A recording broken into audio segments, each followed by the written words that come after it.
Welcome to YOUCANIC. In this video, we're going to go over the steps on how to diagnose Volkswagen engine control unit. So if you got issues with engine light coming on, staying on, loss of power, things like that, what you want to do is you go to Diagnose and then click on all. You'll see all makes and models.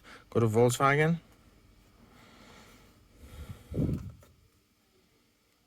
And then here do Smart VIN. You can enter the make, the model and the year manually, but if you do Smart VIN, it'll pull the VIN number of the vehicle, and then it'll detect the correct make and model. And then go to Diagnostics, and then go to, you can do Quick Scan, option 1 or 2 will do the same thing. Go through all the control modules on the car, which Volkswagen could have anywhere from 20 to like 50 or 60. But we're focusing on the engine control unit, so we're going to go with option 3, control modules. Here we go to engine control system. This is responsible if your check engine light comes on, and it's one of the main control units of the vehicle. So here we can do a few things. We can read codes, clear codes, view live data, activate, see if vehicle is ready to pass emission. So this is way more in depth than a generic OBD2 scanner, especially being able to view live data. And on top of that, activate. You can actually activate different sensors. But first, let's look at reading codes. You can see here we have a number of codes. ABS code related. You have the code over here, which you can research. You get a cylinder misfire detected. There's the code right there. And then there's right here, it tells us actually cylinder 1 and cylinder 2.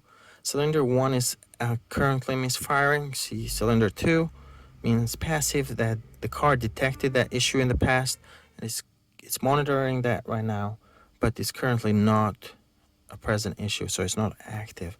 And then we have this code here for fuel level too low. So that's the full codes. Now we can go back.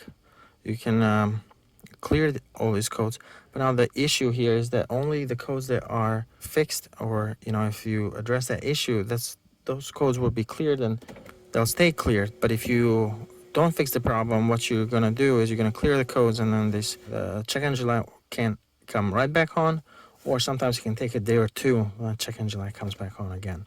So it's not that the scanner is not clearing the codes, it's like the car has not been addressed, has not been fixed, it's still present. So you can see ECU information, just the software, the coding, all that, if you're interested on that, part numbers. And then the other thing is that here you can view live data. You can do any sensor custom list, and you can select, but I'm going to select all. And then you have all this data. It's a lot of data here, but if you start the car, these values will start changing. So this is important because if you suspect something is off, like a sensor, maybe temperature sensor, car is overheating and it's turning on the overheating, the red light is flashing. Well, you don't know if it's the sensor itself is defective or what's going on. So you can come here, look at what temperature sensors. These cars sometimes can have 2, so you can compare the 2 values, see if they're close to each other, or if you're getting something completely out of whack. This is very important for diagnostic purposes. So that's a long list there. Active test. You can do selective. So here is all the different things that we can activate. So for example, let's see, turbocharger bypass valve. You can turn that on and off. So basically we're turning these sensors on and off using the scanner. We can turn off fuel injectors, for example, just anything really, that any sensor that the engine control unit can control, you can also control as well. Fuel pump, for example, we can hear the fuel pump. You can hear it barely if you listen very carefully, but yeah, you can test.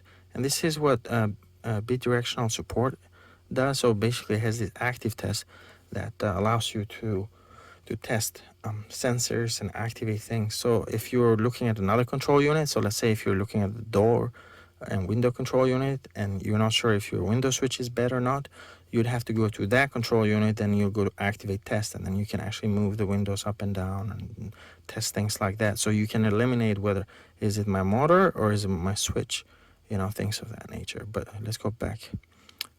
One last thing I need to show in the engine control unit is checking if the vehicle is ready to pass emission test. So a lot of emission stations right now, they don't really do a whole lot other than plugging the cable under the dashboard and then seeing if the car will pass emission. So if you come to engine control unit, go to readiness test. Here we have all these systems that the car monitors, and if any of them is not operating properly, it will change to fail. And you can see here we got a bunch of issues with this car. A lot of sensors are fail.